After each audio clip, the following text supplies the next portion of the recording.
Bismillahirrahmanirrahim. Assalamualaikum warahmatullahi wabarakatuh. Alhamdulillahilladzi hadana li hadza wa ma kunna linahtadiya laula an hadanallah. Asyhadu an la ilaha illallah wahdahu la syarika lah wa asyhadu anna Muhammadan abduhu wa rasuluhu la nabiyya ba'dah. Allahumma shalli wa sallim ala nabiyyina Muhammad wa ala alihi wa sahbihi wa mawalah. Amma ba'd. Baik, rekan-rekan perkuliahan hukum acara pidana, materi ini tentang penyelidikan dan penyidikan. Jadi penyelidikan dan penyidikan itu berbeda. Ini langsung saja kepada materi. Karena kita sudah banyak ketinggalan materi, maka saya kirim video materi untuk bisa kalian pahami dan lihat bagaimana kemudian proses daripada awal mula acara pidana. Salah satunya adalah permulaannya adalah ada penyelidikan dan penyidikan. Ini yang akan kita bahas. Jadi sebelumnya bahwa penyelidikan kemudian menjadi kewenangan daripada kepolisian. Jadi Undang-Undang Republik Indonesia Nomor 2 Tahun 2002 tentang Kepolisian Negara Republik Indonesia dalam pasal 5 menyebutkan pertama, Kepolisian Negara Republik Indonesia merupakan alat negara yang berperan dalam memelihara keamanan, ketertiban dan seterusnya.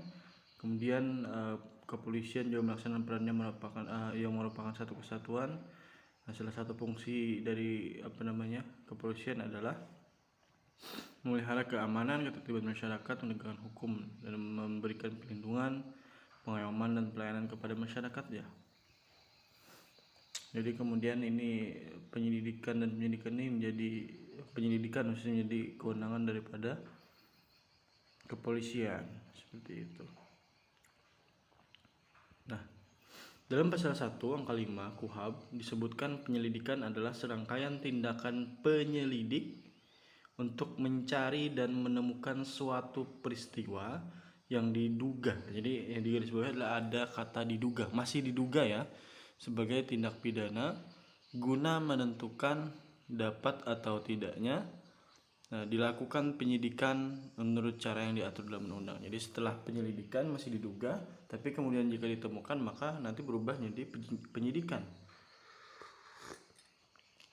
Nah, siapa yang penyelidik itu seperti apa? Penyelidikan merupakan pejabat Polri, Polisi Republik Indonesia ya. Itu diatur dalam pasal 1 angka 4 Kitab Undang-Undang Hukum Acara Pidana. Sebagaimana pengertian penyelidikan yang diatur dalam pasal 1 angka 5 Kitab Undang-Undang Hukum Pidana, maka pada hakikatnya merupakan tindakan untuk penyelidikan itu ya. Pertama, mencari dan menemukan. Yang kedua, ada peristiwa yang diduga sebagai tindak pidana, masih diduga ya. Kemudian ada mencari menemukan tadi. Dan ketiga, ada menentukan dapat tidaknya dilakukan penyidikan. Jadi 3 hal itu kemudian yang dilakukan penyelidik. Ya, mencari dan menemukan, kemudian peristiwa yang masih diduga ya, ada tindak pidana, kemudian menentukan dapat tidaknya dilakukan penyidikan. Nah, selanjutnya wewenang penyelidik itu seperti apa? Wewenang penyelidik itu kemudian diatur dalam pasal 5 Kitab Undang-Undang Hukum Acara Pidana, yaitu pertama, penyelidik sebagaimana dimaksud dalam pasal 4 karena kewajibannya mempunyai wewenang menerima laporan atau pengaduan dari seorang tentang adanya tindak pidana. Ya. Jadi kalau ada laporan itu kemudian diselidik dulu. Yang kedua, mencari keterangan dan barang bukti. Yang ketiga, menyuruh berhenti seseorang yang dicurigai dan menanyakan. Nah, jadi ini ke dalam proses penyelidikan maka boleh kemudian menyuruh berhenti atau menanyai serta memeriksa tanda pengenal diri. Yang keempat, mengadakan tindakan lain menurut hukum yang bertanggung jawab. Kemudian atas perintah penyidik dapat melakukan tindakan berupa 1. Penangkapan, larangan meninggalkan tempat, penggeledahan dan penyitaan ya. Pemeriksaan dan penyitaan surat, mengambil sidik jari dan memotret seseorang, membawa dan menghadapkan seorang pada penyidik. Jadi penyelidik dan penyidik beda ya. Nanti penyidik kita bahas setelah ini. Nah, penyelidik membuat dan menyampaikan laporan hasil pelaksanaan tindakan sebagaimana tersebut pada ayat 1 kepada penyidik ya. Ini penyelidik dulu. Nah, yang dimaksud dengan tindakan lain menurut hukum yang bertanggung jawab berdasarkan penjelasan pasal 5 tadi, yaitu tindakan dari penyelidik untuk kepentingan penyelidikan dengan syarat itu tidak bertentangan dengan suatu aturan hukum, selaras dengan kewajiban hukum. Tindakan itu harus layak berdasarkan keadaan memaksa atas pertimbangan yang layak berdasarkan keadaan memaksa, kemudian menghormati HAM, hak asasi manusia. Ya. Itu. Nah, jadi kemudian latar belakang atau motivasi atau urgensi Kitab Undang-Undang Hukum Acara Pidana mengatur fungsi penyelidikan itu, pertama adanya pelindungan dan jaminan terhadap HAM, kemudian adanya persyaratan dan pembatasan yang ketat dalam penggunaan upaya paksa, kemudian ketatnya pengawasan, dan adanya lembaga pengganti kerugian dan rehabilitasi. Nah, kemudian bahwa tidak setiap peristiwa yang terjadi dan diduga sebagai tindak pidana itu menampakkan bukti secara jelas sebagai tindak pidana, maka kemudian ada yang dikatakan rehabilitasi, ya. Nah, dengan demikian dari penjelasan tadi bahwa kemudian yang maksud dengan pejabat pegawai negeri yang ditunjuk, jadi kemudian boleh kemudian pegawai negeri yang ditunjuk secara khusus menurut undang-undang tertentu diberi undang melakukan penyidikan. Oh, ini masalah penyidikan, ya, kita belum masuk, ya. Ya, dengan demikian sebelum melangkah lebih melakukan penyidikan dengan konsekuensi dilakukannya tindakan upaya paksa yang berupa penangkapan, penahanan, penggeledahan, dan kita bahas itu, ataupun penyitaan, perlu dilakukan terlebih dahulu proses penyelidikan sehingga dapat didapatkan fakta-fakta hukum yang dapat mendukung dilakukan fungsi penyidikan, ya. Selain penyelidik dan penyidik sebagaimana diuraikan di atas sebelumnya tadi, ada dalam pasal 1/3 penyidik pembantunya adalah pejabat kepolisian negara Indonesia yang karena diberi wewenang tertentu dapat melakukan tugas penyidikan yang diatur dalam undang-undang ini. Nah, ini bagan atau skema daripada penyelidik, ya. Nah, jadi penyelidik menerima laporan, pengaduan, atau mengetahui, boleh jadi, ya, kemudian melakukan penyelidikan. Wewenang ada di pasal 5 ayat 1 huruf A, ya. Menunjukkan tanda pengenal. Nah, kemudian ini menuju kepada pemeriksaan TSK tersangka, ya. Nah, kemudian ya, dalam artian tidak menunggu perintah penyidik. Dengan surat perintah penyidik ada dua kemungkinan lalu melakukan tindakan, ya. Nah, kita masuk ke penyidikan itu seperti apa.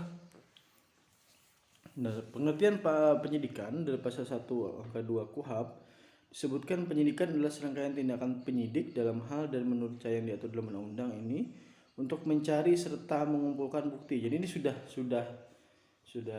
ditemukan, ya, tidak diduga lagi bahwa ternyata ada tindak pidana. Jadi sudah ada ditemukan bahwa telah terjadi tindak pidana. Lalu kemudian penyidik itu adalah mencari serta mengumpulkan bukti yang dengan bukti itu membuat terang tentang tindak pidana yang terjadi dan guna menemukan tersangkanya. Nah, ya, setelah penyelidikan lalu penyidik, ya. Nah, berbeda dengan fungsi penyelidikan yang belum jelas tentang tindak pidananya, maka dalam fungsi penyidikan ini sudah jelas tindak pidananya, barang buktinya, dan guna menemukan tersangkanya, ya. Jadi berdasarkan pasal 6 KUHP disebutkan penyidik adalah 1. Pejabat polisi negara Indonesia, 2. Pegawai negeri sipil tertentu yang diberi wewenang khusus oleh undang-undang. Jadi yang diberi wewenang khusus ada beberapa, ya, ada beberapa yang diberi wewenang khusus, misalkan pejabat bea cukai, imigrasi, perikanan, lalu lintas, angkutan jalan, kejaksaan, ya, boleh jadi KPK, ya, perwira angkatan laut. Nah, selain di atas itu kemudian, ya, itu hal-hal yang tadi disebutkan PNS, ya, PNS dan wewenang khusus, ya. Nah, kewenangan penyidik berdasarkan pasal 7 Kitab Undang-Undang Hukum Acara Pidana. Pertama, menerima laporan atau pengaduan dari seorang tentang adanya tindak pidana, kemudian melakukan tindakan pertama pada saat di tempat kejadian, menyuruh berhenti seorang tersangka dan memeriksa tanda pengenal diri tersangka, melakukan penangkapan, penahanan, penggeledahan dan penyitaan, melakukan pemeriksaan dan penyitaan surat, mengambil sidik jari dan memotret seorang, memanggil orang untuk didengar dan diperiksa sebagai tersangka atau saksi, kemudian mendatangkan orang ahli yang diperlukan dalam hubungannya dengan pemeriksaan perkara. kemudian mengadakan penghentian penyidikan, kemudian mengadakan tindak lain menurut hukum yang bertanggung jawab. Ini ya.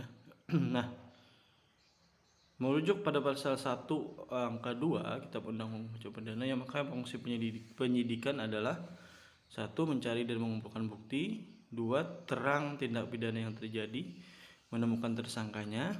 Ya, jadi bedakan ya fungsi daripada penyelidik dan penyidik. Ya.